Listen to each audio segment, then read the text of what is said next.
Welcome to Out of Home Insider, the first podcast for media and marketing executives that connects how offline attention creates online conversion. My name is Tim Rowe, and for the past 3 years, I've been interviewing industry experts about their unique experience in bridging this misunderstood and undervalued opportunity that exists to build long-lasting brands that scale profitably. Today's guest is Stu Redwine. Stu is the Vice President of Creative Services at Oxford Road, a performance audio agency that has helped build brands you've definitely heard advertising on audio. Brands like Tommy John Underwear, Blinds.com, and Bull and Branch bed sheets, the sheets that 3 presidents have slept on. See, you didn't realize audio was so powerful. In today's episode, Stu and I discuss the 1-2 punch of creating authority and intimacy in advertising, exploring how the power of out-of-home, when combined with audio, creates a level of engagement that is like candy for your brain. Stu shares how, by pursuing his passion, he found purpose and gives us a masterclass on the true meaning of direct response marketing. So if you're a brand builder or consult brands and seeking to understand the connection between offline attention in the form of out-of-home and audio and their connection to online conversion, then this is the episode for you. Without further ado, let's go. Welcome everybody to the Out of Home Insider Show, a podcast like no other, hosted by the one and only Tim Rowe. Get ready to have some knowledge dropped on you and to be entertained, because nothing's more valuable than food for your brain. So sit back, relax, we're about to dive in as the best industry podcast is about to begin. Stu, it's been so exciting getting to know you over the last few weeks, and this is going to be a brand new conversation for this audience. We're going to talk about the relationship between audio and out of home. Stu, thanks so much for being here. You're welcome. I'm stoked, man. Thanks for having me on. It's going to be a fun one. I think a good place to start, as we do with most all guests, is your origin story. How'd you get into advertising? Yes, absolutely. I'll start answering that with a story from there's a General Grant Museum that is just outside of St. Louis. Okay.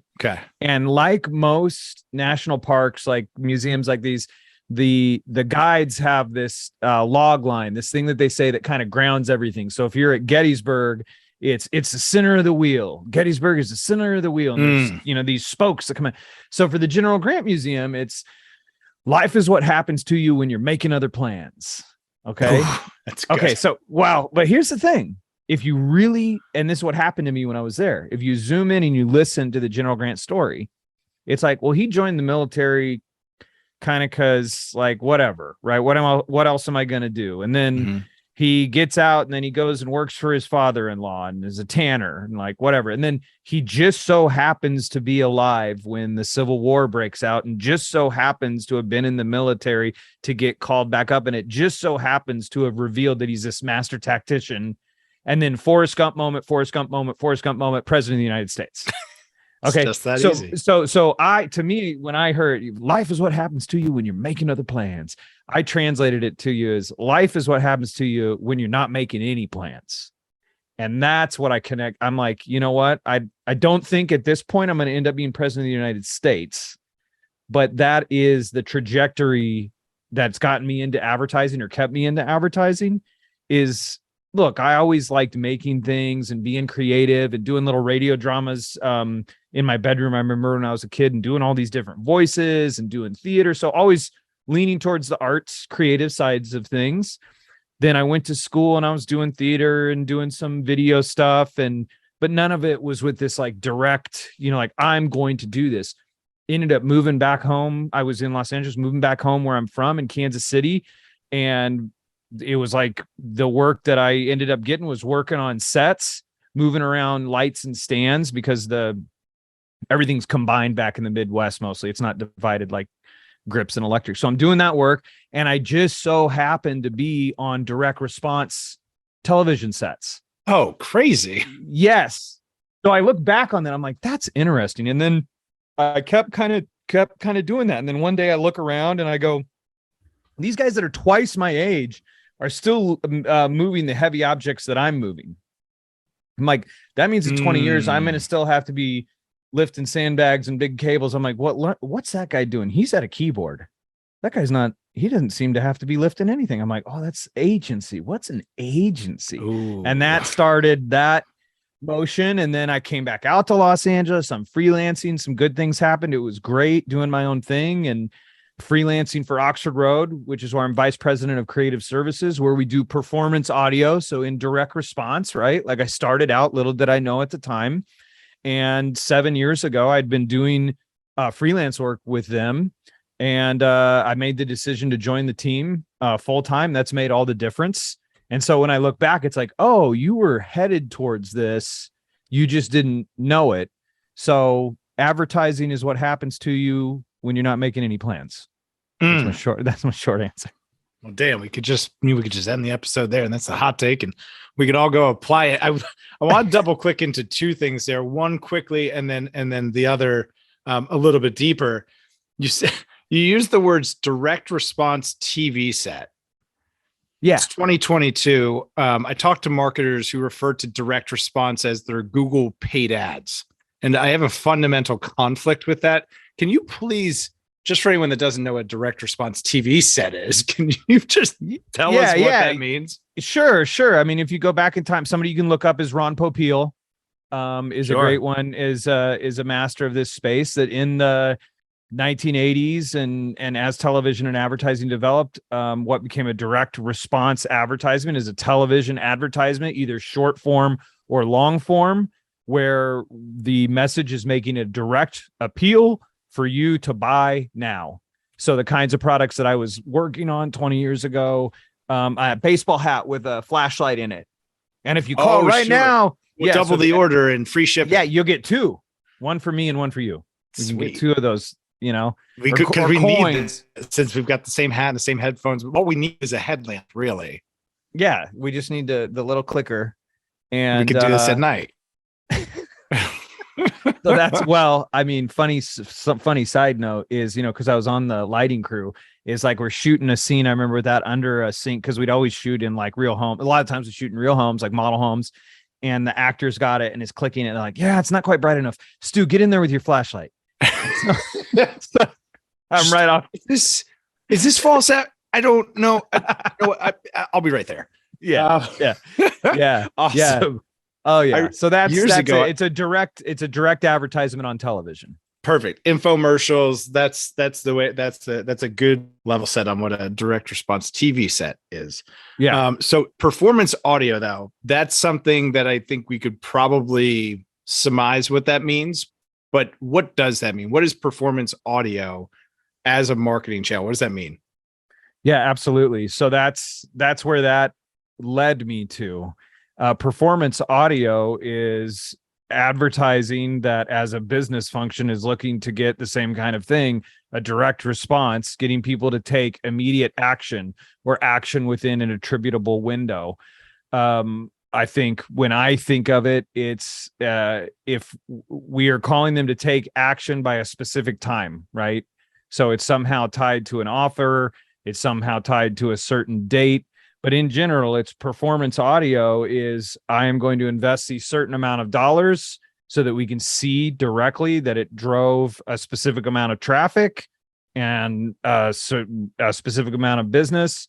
And we saw a return on that investment. And that's performance audio is not any kind of soft metrics. It's a very direct metric of did this audio advertisement make the cash register ring? $1 in, $3 out.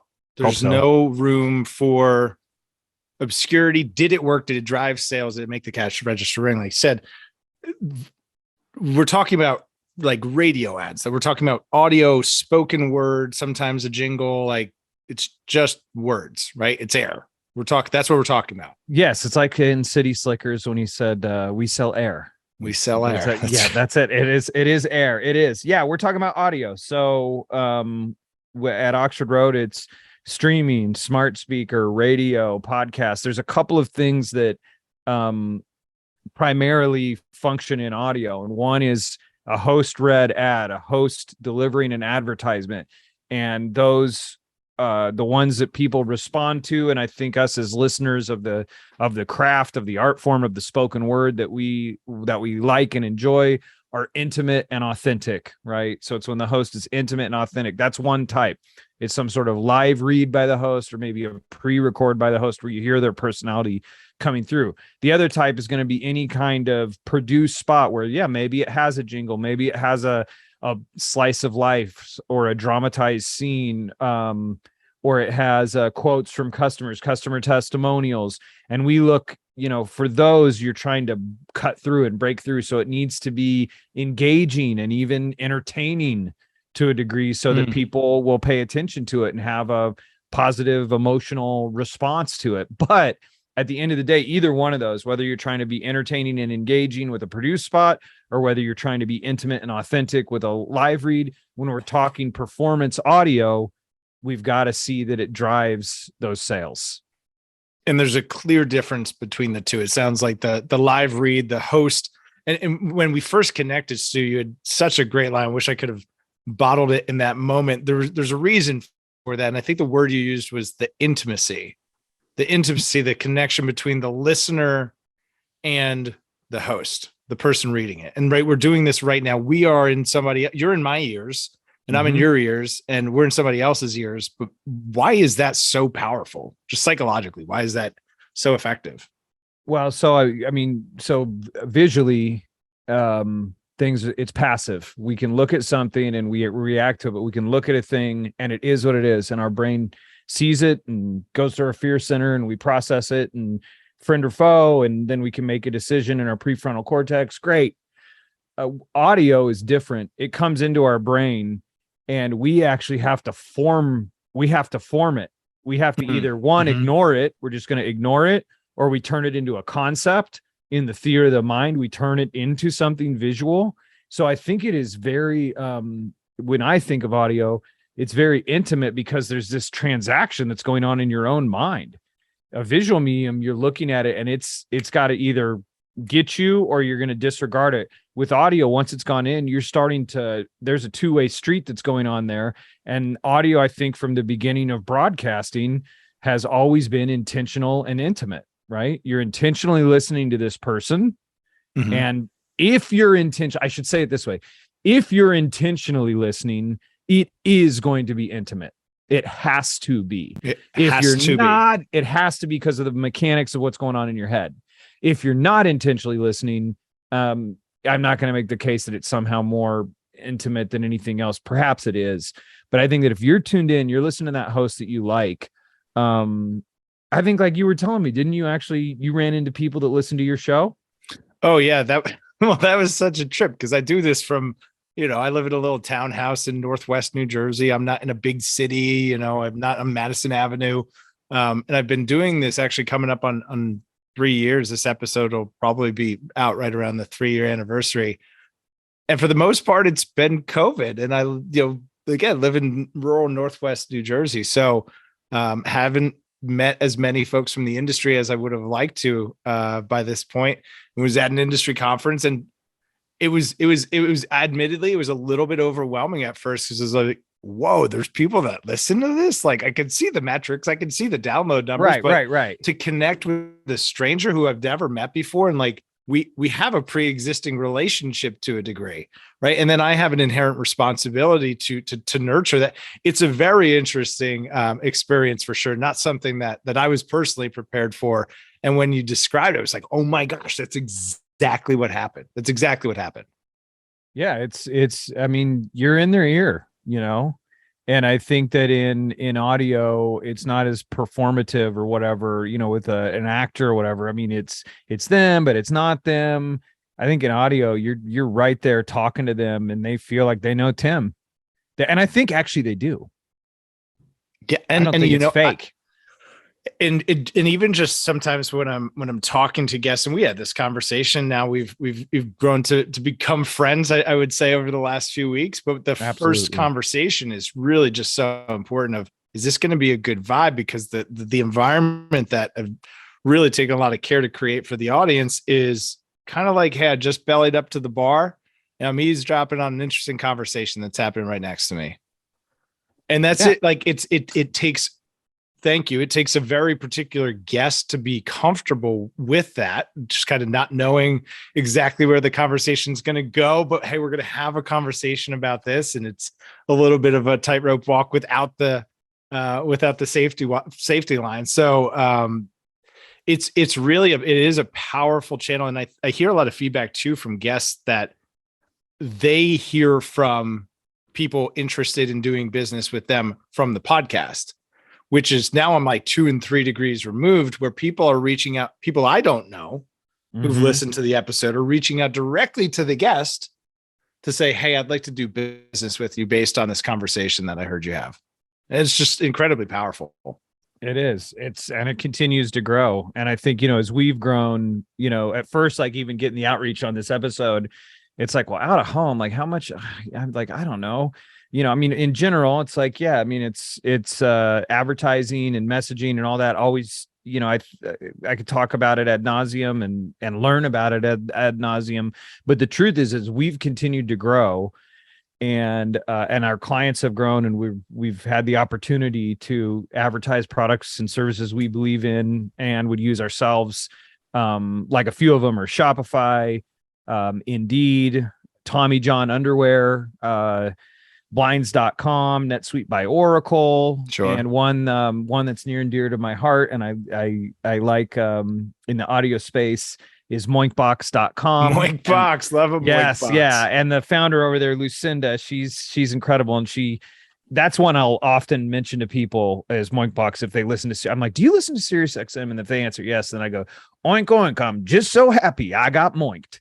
And so she's got her little, that mnemonic there, tagline. It works. But as we've continued to grow and grow with our clients, moving from just going, hey, here we're the performance audio piece of the pie, to looking at the entire comm system. And then looking at how that interacts with, for instance, a couple campaigns, and one very recent, how it interacts with out of home has been a growing piece of our business. And it makes sense. If you go back in history, not even in history with audio, it's like the commute, out of home and audio have been bedfellows forever, right? Ever. Okay. Yes. Forever. So, you can think of out here in Los Angeles, just you'll hear advertisements for different different advertisers on the radio, and then you're going to see the billboard right there. So that's always been kind of at play. And now as people are walking around with their mobile radio in their pocket and they're streaming stuff and they're in their commute, we just did a campaign where we did a bunch of advertisements, out of home advertisements, in a public transit space where there's a bunch of opportunities to see these.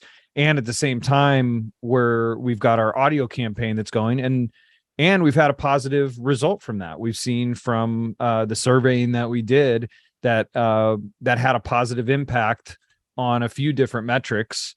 And the campaign itself has also been a success so far. But we were able to, isolate and look at different aspects of the campaign and, brand lift and consideration, where we did see those things improve by combining the out of home with the audio. And it's so important. I think you said it. I'm going to come back and snip it out. Combining the out of home with, the word is with, whether you're selling billboards locally in a market where you're competing against a radio station, or working with a national brand on a national buy, and there's maybe audio dollars and consider you're not competing against those dollars. Really, the best case scenario for the advertiser is finding the smartest way to combine these channels and create the most impact through the with strategy. Yeah. And they're inherently, there's such an opportunity there for combination. But I've also seen it done poorly, and that's the thing is we're always looking. Yeah, we're always looking for ways to improve. But there was another campaign I was thinking of and I looked at, in preparation for the show, and just, we're involved on the audio side of it. And it's like, teamwork makes the dream work. Like there's always going to be cross-functional teams and things like that. But when I looked back now with some objectivity on this other campaign, the artwork was like in these kiosk things, like, at a mall, like the map, Sure. it's like a digital backlit kind of thing. Digital thing. Yeah. And I'm just thinking of going to the mall with my own kids, which is, dangerous focus group of myself. But nevertheless, those things are invisible to me, right? I mean, oh, sure. It's actually just in the way for me to like walk. Well, it's like, a map or whatever. Like in my head, it's like, well, whatever. And that's where the just art gets lost. So on this campaign, when I look at it and it going, yeah, that one didn't work. I'm thinking of one that did work and one that didn't work. I like the simplest take on it when I'm looking at out of home is like, well, looks like size matters. Size matters. Yeah. Like the one was basically almost a takeover of a public transit kind of space. Right. And the other one, not quite a takeover, but a lot of space. And the other one's kind of like, hey, let's put this into an architectural element that already kind of disappears. Did it work? And it's like, no. right.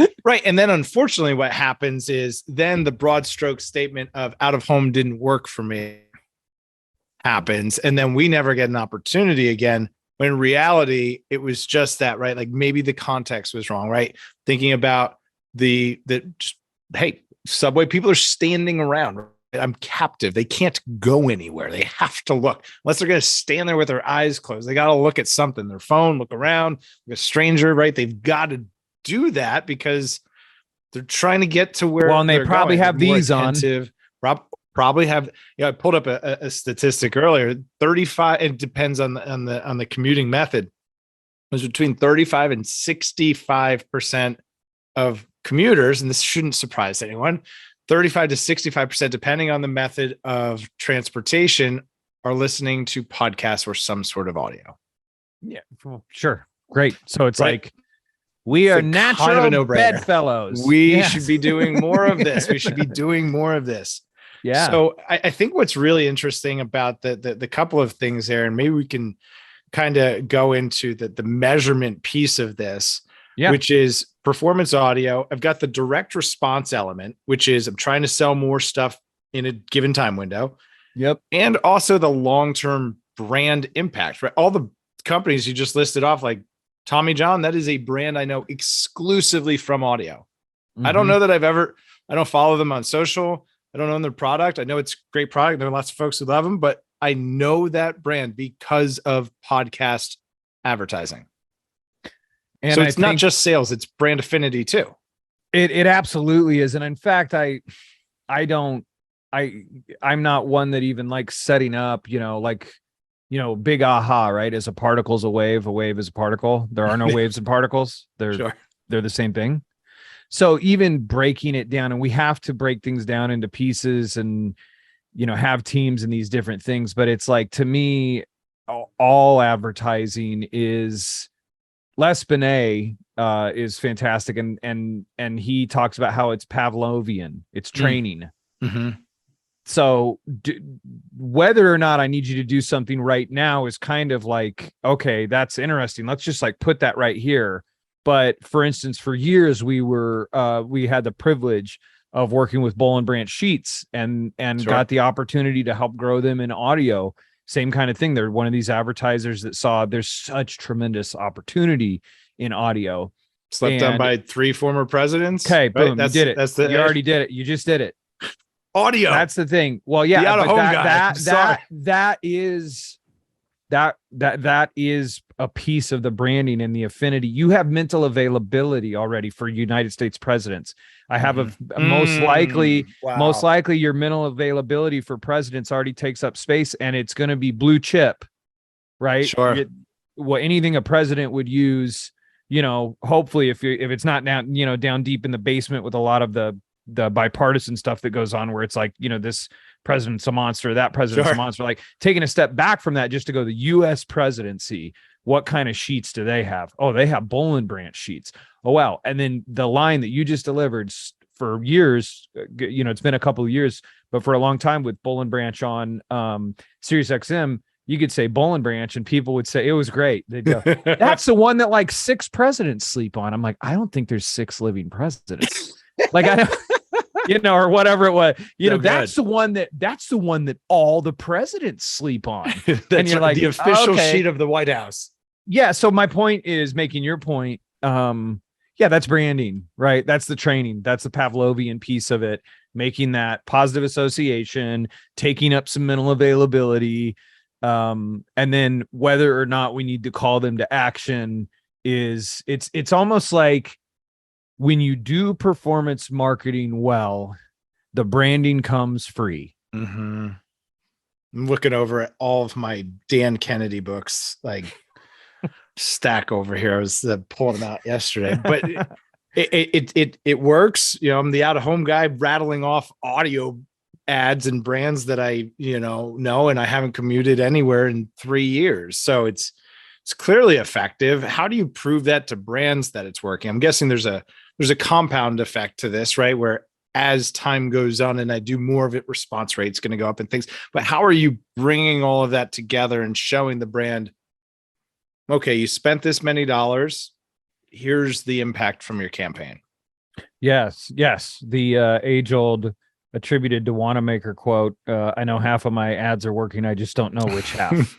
And I'm holding you 100% responsible for 100% of everything I bought from you. Yeah. So we like age-old in audio is this idea of a post-purchase survey. Okay. What is that? Like I bought the thing. I heard the ad. I bought the thing, and then you bought the thing. How did you hear about us? Okay. How did you hear about us? And then you it's changed forms or whatever. But let's just think online. It's a drop down. How did you hear about us? I heard you on radio. I heard you on television. And then do we go more detailed than that? Streaming and a show name, and there can be varying degrees of complexity there. But like, let's just keep it real simple. I heard it on radio, right? Okay, great. Well, shoot, actually, we're doing a streaming campaign and a podcast campaign and a radio campaign. So that can get tricky. So, what else can I look at? Google Analytics, our old friend Google Analytics for detailed consumer responses to vanity URLs. So we'll use a vanity URL. Okay. Visit. timrow.com. Yeah. moinkbox.com/news. Got it. Okay. And so a couple things with that. If I'm asking somebody to do something special, so, hey, Tim, there's this great new restaurant. All right. Now, let me tell you this. You got to go around to the back. There's a red door. Knock 3 times on the red door. The red door. When they come to the door, say, "Kukuwa," and then they're going to like that. Yeah, exactly. Yeah. Yep. And then they're going to let you in. But for all that trouble, what's going to happen is you're going to get some free napkins. I love me a free napkin. Listen, I live in Jersey. They took away plastic bags, so I'll take a free napkin. Well, okay. kind of blew up in my face. That's funny. Sorry. So we're round back. I just knocked on the red door. No. What I'm saying is, well, you're going to get got to match the ask. You're going to get the same. Exactly. You need to make it worth their while. Yeah. Tim, go around to the back, knock on the red door, say kukawa, and you're going to get a free dessert. Right. Served by the chef and personally. Yeah. And then it's like, ooh, I'm going to go to that trouble. So for sure.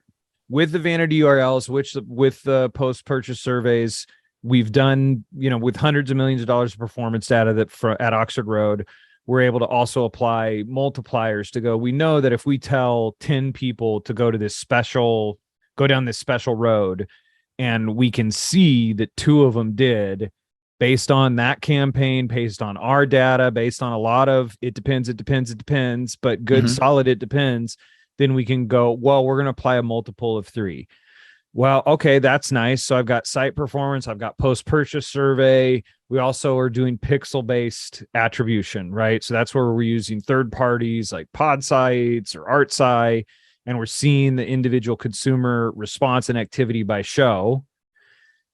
None of it by itself is something that we can lean on completely. All of it is a combination of effects to go, how many data points can I get to best connect what was the impact of this campaign? And there's the danger of, analysis paralysis, of course. But what we're talking about here is practical, helping me to refine the picture enough so that this is clear and I can confidently say this was the impact. This is what happened as a result of the campaign. Not so much that we can't make any decisions ever again because there's just so much data, just enough that we can say, yeah, I think it's good to have multiple. This we Yeah, it's can good to have determine. multiple. Sorry to jump in on you, but No, please. I'm so excited about measurement. And I had I had a hiccup. There was like a blip there for a second there. Okay, well, it's yeah, having multiple touch points, and it's kind of funny, I guess. I don't know. This is the human side of it, right? Is like, when everything's working really great, and you do a campaign, and like we initially see big bumps and stuff. All of a sudden, it's so funny. It's like, no, when it's tanking, then we really want to get in and like measure, just how much we're bleeding to death. And it's like, okay, I mean, so it's tough. But I think that, having multiple points of reference and then having the experience and the expertise in the space of knowing how to interpret that. And another really key piece, and I think it's with, all marketing ever, is, what kind of message is it? Like, I don't know, for out of home, right? Is it upper funnel? Is it bottom funnel? Mm-hmm. What metric am I looking at? So matching that to the opportunity, being realistic, trying to be realistic. Clients are people, and people want to have their cake and eat it too. So how can we help talk it, just setting ourselves up for success when it comes to the measurement component to go, are we measuring the right KPI? What are going to be our data sources to validate whether that has happened or hasn't happened at the very outset of the campaign, so that we can best set ourselves up for success to measure properly. And another big piece, and the surveys can help with this as well, is like, what's that baseline? What's the current baseline? Where are we at? And then, okay, can we see the impact of this individual campaign? And sometimes when spins are so massive and the scale is so massive, that's where even more sophisticated like modeling comes into play to be able to pull that impact out, because the volume of that specific advertiser is just so tremendously high. Trying to find a bump in there is a fool's errand from the outset. Sure. Flip that for me. I was on the Oxford Road site leading up to this and read a great piece from earlier this year about how there is too small of a budget to test with. That there is when we're thinking about testing a new channel, thinking about testing appropriately, absolutely, with enough volume so that you have enough of a sample size that your insights and learnings are statistically significant. 100% determinations, based off of that data. What's the most common mistake then that brands make when doing audio for the first time? What do they get wrong when you work with a brand that says, "Oh, we tried this before and it didn't work"? What is it that went wrong typically? So from my point of view, there's a few. Okay, so my experience over the years here has been, and just real from the heart, is like, look, when the product fit is good, it's a good product. For audio, a good product. No, for humans. Oh, for humans, that's important too. Yeah. Okay. Yeah. Let's when start it's with a the good basics. product. Yeah. When it's a good product for humans. Okay. And humans want it. Right. Find product market fit. No, seriously. Yeah. I mean, I just like, because sometimes the jargony stuff, it's like, yeah, okay, and the funnel at the site is well designed and works well. Product's really strong. Funnel's really strong. And they have the necessary budget, like you're saying, which is a tougher one to, like, early days. It's kind of like, hey, you want to spend, well, how do you start a fish market? You got to steal 2 fish. It's like, come on, let's try this. Let's try this podcast stuff. When all those components come together, and then we use so we have a messaging methodology that we have here, Audiolytics, and we implement that methodology, which is like a core response type message. Things seem to work really well, and they've worked time and time again. But like you're saying, it's the size of the budget. Do you have your messaging really dialed in tight? Is the funnel well designed, right? The site mechanics. Is it a product that people want? And it's funny because it's like, it could be a good product, but we're like emphasizing the wrong value prop or whatever. We're not like, so that's part of what I mean by that. But to answer your question, get back to your question, from a messaging standpoint, the thing that I think people get most wrong, all those other things being equal, which they're usually not, I'm also having good measurement in place, is you don't make a message that, think about it. Okay, I'm going to test in audio. I'm going to test for, well, how much budget do you have? Well, we've got this much, but if it works, we'll spend more. Okay, great. So you're going to test for 6 weeks. Smash that like button if you ever heard that before. Yeah. 6 weeks, 12 weeks, 8 weeks, whatever. Let's say they're going to test for 10 weeks. Okay. And we're testing into performance audio. Okay, great. Now, what are you guys thinking from an offer standpoint? Like, what can we do to get them to, we don't want to do that because we're not this, that, or the other. There's ways to be creative about it. I'm saying all this and I'm taking too long to say this. If your test is only 8 weeks in audio or 12 weeks or 6 weeks, and you don't give them a reason to take action before you turn into a pumpkin, you're not honoring them and they can't honor you. Because I'm going to turn this off. You will turn into a pumpkin at midnight, but they don't know that. So you're going to test into the channel. I think the biggest mistake is somehow by hook or by crook, a white paper. You know what? If at the end of the day, you're Jimmy John's and you say free smells. Sure. Whatever it is. I remember that. I will remember that. Now that you said free smells Jimmy John's, whenever I see a Jimmy John's, I'm going to think about this moment. Yeah, that's one of their moves. That's a sign when you walk into their place. It says free smells. It's like anybody could have said that. So think creatively, give them a compelling reason to come check you out, to come walk into your showroom between now and the stroke of midnight. Because we got to test, is this thing on? Is this thing on? And that's for your initial test. So if you ask, like, to me, the number one biggest mistake I've seen has been not doing everything you can to compel them to act within the window that you're going to be observing their behavior. I couldn't think of a better exclamation point. Exclamation. Sometimes words are tough, particularly on Friday afternoons. Don't know when this is going to be airing, but it's a Friday afternoon. And this has been an awesome conversation, Stu. I think it's probably the first of many that we could unpack the relationship between audio and out of home and the effectiveness of the channels together.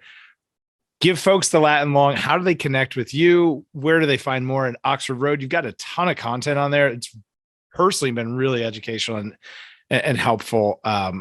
Give folks the down low. Give them the skinny. I'll give them the skinny. I'm going to give them the skinny. Give them the skinny. If you go to oxfordroad.com right now, you can sign up for our free newsletter. It's free. See? Practice what you preach. Exactly. Yeah. And I'm Stu Redwine. STEW, Redwine. It's like a thick soup and a drink. Wine. That's right. It's beautiful. That's right. Man. My whole life. It's like having a last name like this. It just it cheers everybody up. Totally. Just what are we drinking? Redwine. Come on. Yeah. So oxfordroad.com, sign up for the influencer. Lots of great information in there about making audio, advertising work. And Tim, it's been so fantastic. Thank you for having me on the show. Pleasure's all mine. If you found this to be helpful, please share it with somebody who could benefit. Make sure to subscribe and do all the things that help the podcast grow. Stu, I couldn't thank you enough for being such a wonderful guest and sharing all of your experience and the unique insight from Oxford Road and the world of audio. This has been an awesome conversation. Thank you. Quarter century, I finally came to my senses. I finally got my hand up on the tinted Benz, kid. I see the world clear through my tinted lenses. With the dream and the drive, the possibilities endless. Now print that, send this all the way to Tokyo. Take a trip down south, down to Mexico. Next stop, Shanghai, the world-class trade show. First class all the way, cause that's how we roll. Yeah, call us the rock star businessman. Rockin' shows we handle business, man. We got our own future in the palm of our